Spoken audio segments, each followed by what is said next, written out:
Krishna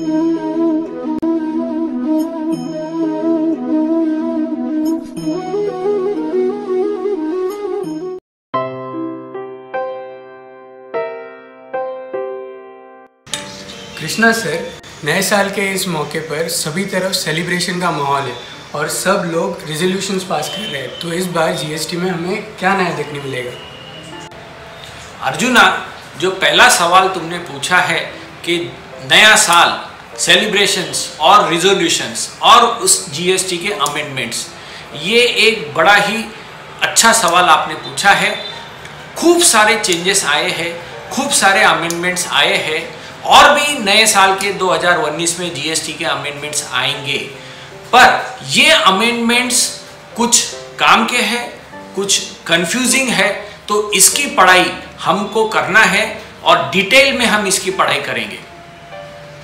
Krishna sir, GST में notifications के through क्या नए चेंजेस आए हैं? तो ये दूसरे प्रश्न का सवाल है कि नोटिफिकेशंस के द्वारा क्या चेंजेस आए हैं। रूल्स में भी और सेक्शंस में अमेंडमेंट आई है, तो कुछ इंपॉर्टेंट 7 अमेंडमेंट्स हम देखेंगे।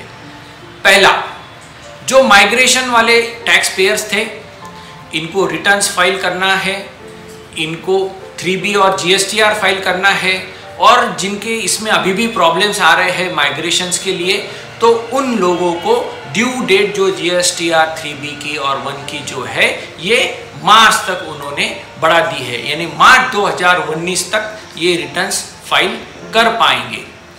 दूसरा इम्पॉर्टेंट है कि TDS के प्रोविजंस आए थे अक्टूबर से। एक गवर्नमेंट अथॉरिटी ने दूसरे गवर्नमेंट अथॉरिटी को अगर सप्लाई किया तो TDS कैसे होगा, इसके ऊपर अब अमेंडमेंट आ गई है। और एक गवर्नमेंट बॉडी दूसरे गवर्नमेंट बॉडी को अगर सप्लाई करती है तो GST के TDS से इसको एग्जम्प्ट कर दिया है। तो एक इंपॉर्टेंट अमेंडमेंट ये आई है। अब तीसरी अमेंडमेंट ये है कि GSTR 9 जो कि है एनुअल रिटर्न और 9C जो कि है GST ऑडिट, इसकी डेट पहले उन्होंने बढ़ा दी थी मार्च 2019 तक, अब इसको बढ़ा के 30 जून 2019 तक कर दी है। इसके फॉर्म्स में भी चेंजेस आए हैं छोटे मोटे, वो भी हम आगे देखेंगे। फिर चौथा अमेंडमेंट आया है, वो ये आया है कि रिफंड्स का जो RFD 01 फॉर्म है, इसमें भी थोड़े चेंजेस आए हैं और वह चेंजेस देख के ही नया फॉर्म फिलअप करना चाहिए। पांचवा चेंज आया है कि ITC 04 जो रिटर्न रहता है, जो जॉब वर्कर और प्रिंसिपल के बीच में जो ट्रांजैक्शन होती है, उसकी मालूमात देनी रहती है, उसकी भी ड्यू डेट अब 31 मार्च 2019 तक उन्होंने बढ़ा दी गई है। छठा अमेंडमेंट है, one of the most important amendment है, ये आया है रूल के अंदर 138 रूल में। ई-वे बिल अब नहीं भर पाएंगे। कौन नहीं भर पाएगा? 2 व्यक्ति। कंपोजिशन वाला, अगर लगातार कंपोजिशन वाले ने 2 रिटर्न नहीं भरे, मतलब क्या हुआ, क्वार्टरली रिटर्न उसको भरना है, तो 6 महीने तक अगर उसने रिटर्न नहीं भरे तो वो ई-वे बिल बना नहीं पाएगा।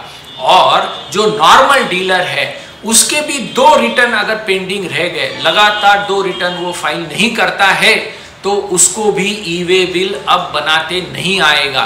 तो हमारे हिसाब से ये बहुत बड़ा चेंज है और ये सब ने ध्यान में रखना चाहिए। 7वां जो चेंज है वो है लेट फीस का। ये इसके ऊपर बड़ा बवाल हुआ कि लेट फीस नहीं लगनी चाहिए, टेक्निकल इश्यूज है, फिर भी लेट फीस लगती रही और अब जाके आया है कि 22 दिसंबर 2018 से लेकर 31 मार्च 2019 तक आप रिटर्न भर दो। वो भी कब तक के रिटर्न? सितंबर 2018 तक के रिटर्न जो भी पेंडिंग है वो भर दो, तो लेट फीस नहीं लगेगी। अरे भाई, पर जो पहले आ गया, जिसने पहले लेट फीस भर दी, जो टैक्स पेयर है, जो हॉनेस्ट टैक्स पेयर है, उसकी तो लेट फीस गवर्नमेंट के पास जमा हो गई, उसके ऊपर तो अन्याय हो गया।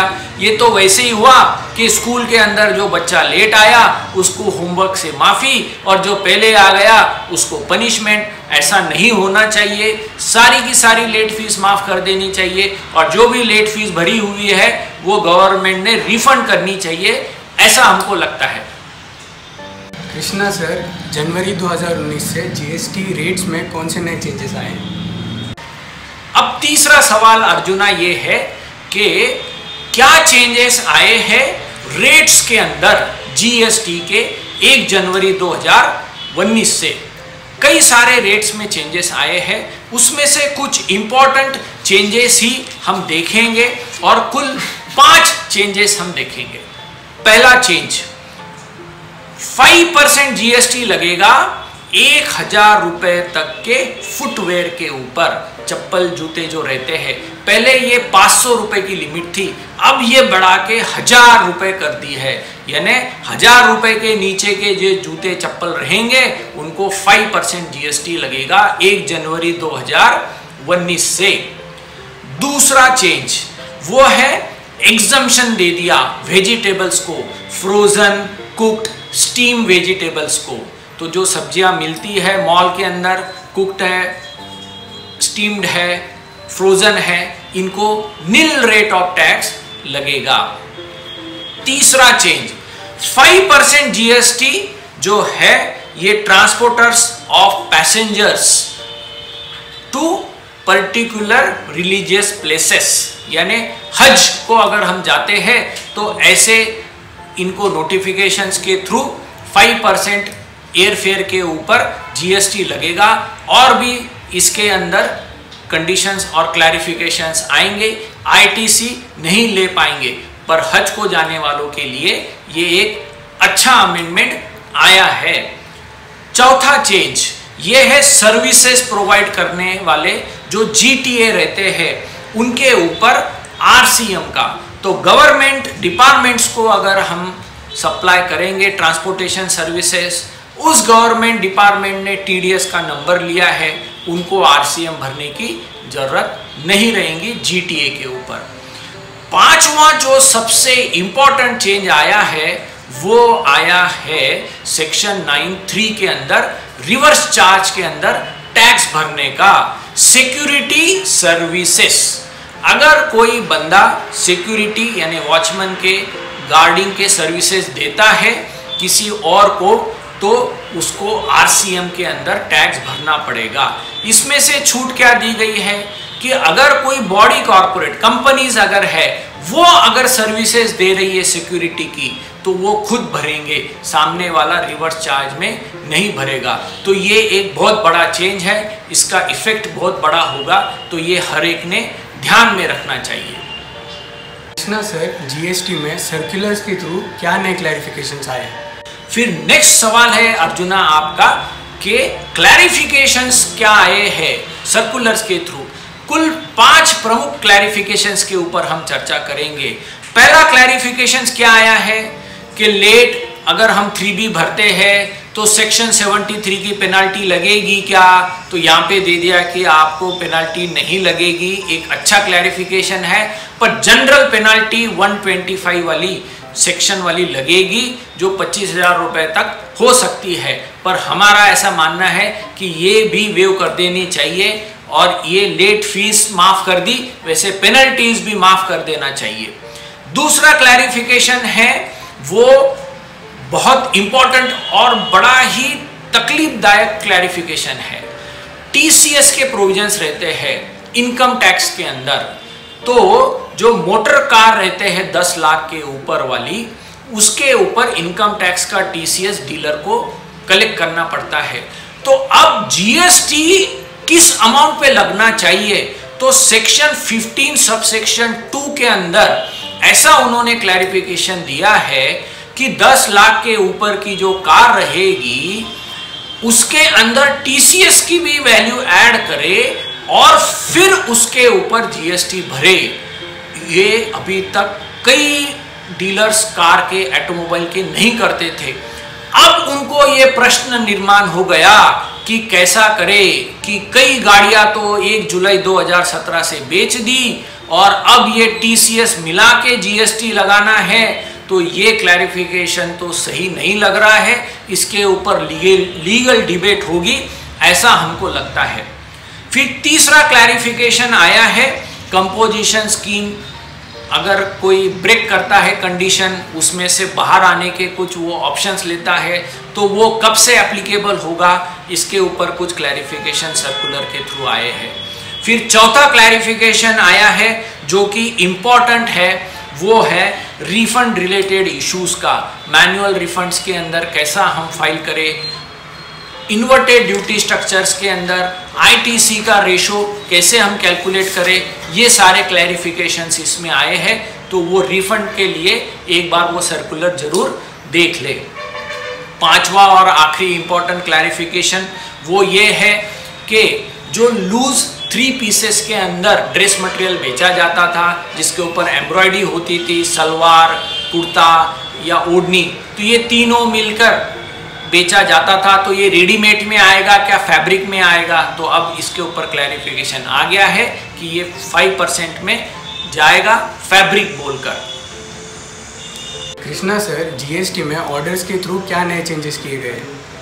क्वेश्चन नंबर 5 अर्जुना, ये है आपका कि कोई ऑर्डर आई है क्या? अरे बड़ी इंपॉर्टेंट ऑर्डर्स के थ्रू अमेंडमेंट आई है। सेक्शन 16 सबसेक्शन 4 की वो है ITC का क्लेम करने का। मुद्दा क्या था कि जुलाई 17 से लेकर मार्च 18 का जो ITC है वो अगर रह गया होगा तो सितंबर 18 तक क्लेम कर लेवे, पर इस पे ऊपर भी खूब बवाल हुआ। फिर आगे जाके अब ऑर्डर ऐसे निकले हैं कि मार्च 19 तक हम ये अनक्लेम ITC ले सकते हैं, जुलाई 17 से लेके मार्च 18 वाला। पर अब इसको ले कैसे? रिवाइज रिटर्न का कोई प्रावधान नहीं है, एनुअल रिटर्न के अंदर हम ले नहीं पाएंगे, तो जो आने वाले रिटर्न्स आगे के हैं उसी में ये क्लेम करना पड़ेगा, रिकंसिलेशंस बना के रखने पड़ेंगे। पर ये एक अच्छी ऑर्डर आई है, अच्छी अमेंडमेंट आई है, इसको वेलकम करना चाहिए। कृष्णा सर, इससे हम क्या बोल लें? अब आखिरी सवाल ये है कि इसमें से क्या बोध ले। बोध तो यही लेना पड़ेगा कि नया साल आया है, नए चेंजेस आए हैं, पुरानी गलतियां को देखते हुए सुधरने का मौका आया है, और भी आगे अमेंडमेंट्स आएंगी, तो टैक्स पेयर ने नए नए चेंजेस की पढ़ाई करती रहनी चाहिए और वो हिसाब से इम्प्लीमेंट करना चाहिए। पर एक बात पक्की है कि आने वाले साल में GST के अंदर और भी चेंजेस हमको देखने पड़ेंगे। तो देखते रहिए YouTube चैनल, और नए साल की आपको बहुत बहुत बधाइयाँ कर नीति चैनल की तरफ से। Thank you.